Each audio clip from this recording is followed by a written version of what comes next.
Just in time for the holidays, we have decided to travel to the place where it all began. It is Christmas, one of the holiest times of year for Christians, and so we came here to Bethlehem in Palestine, to the very spot where Jesus was born. In fact, legend has it the Church of the Nativity behind me right here stands atop the very place where the manger once stood.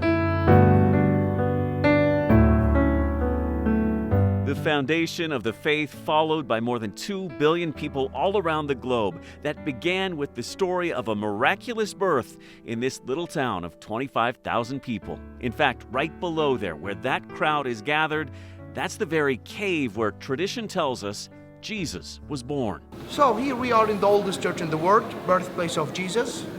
You know that Jesus was born in Bethlehem, right? A town shadowed by the controversial wall that blocks it off from the rest of the world. Yet in thy dark streets shineth the everlasting light, as the song tells us. Like millions of faithful before us, we are making the religious pilgrimage of a lifetime, and we're bringing you along on this episode of Window Seat.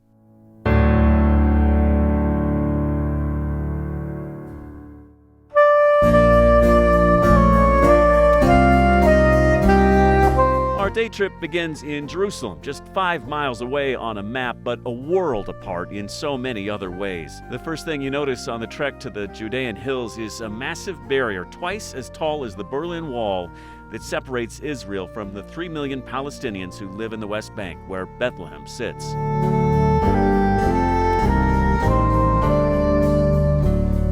As we approach the famous town, the separation wall, as they call it, comes into closer view, covered in graffiti, portraits, and political art scrawled on concrete, designed to make the menacing barrier somehow less intimidating. As we drive into town and past the Stars and Bucks Cafe, we start to see the signs pointing us in the direction of the Church of the Nativity. And ahead, a heavily secured street surrounded by police, given the seemingly constant threat of violence in this part of the world. Then, finally, in the old town square, we spot the bell tower that rests atop what has been called the oldest Christian church on the planet. It is a large church with an oddly small front door.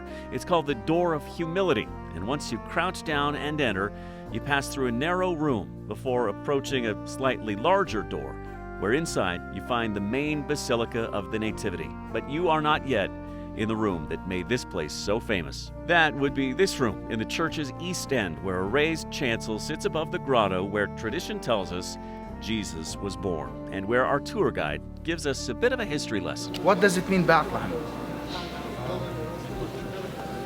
Okay, Bethlehem came from Old Hebrew language, Bethlehem. Beit means house, lechem bread. It's house of the bread in Hebrew.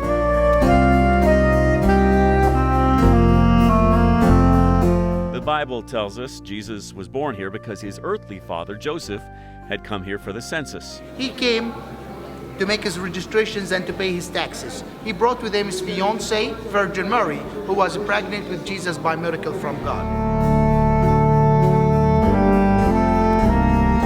You might remember from Sunday school, there was no place to stay once Joseph and Mary got to town. When it had the time of her to give the birth of Jesus, she didn't find any place in Bethlehem, except a natural cave.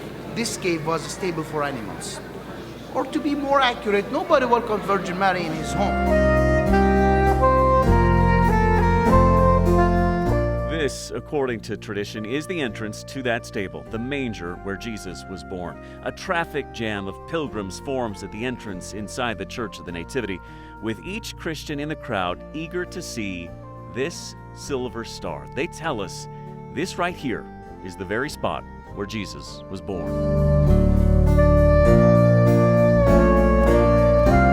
It is one of the most meaningful places in the Christian faith, and Christians by the thousands do make a pilgrimage here every year. Yet in the very birthplace of their Lord and Savior, there are surprisingly few Christians. In 1950, nearly 90% of Bethlehem's residents were Christian, but today, just about 12% are. In the back room of a local store, we found one of the few Christians left here. Appropriately, he's a woodworker, like Jesus himself.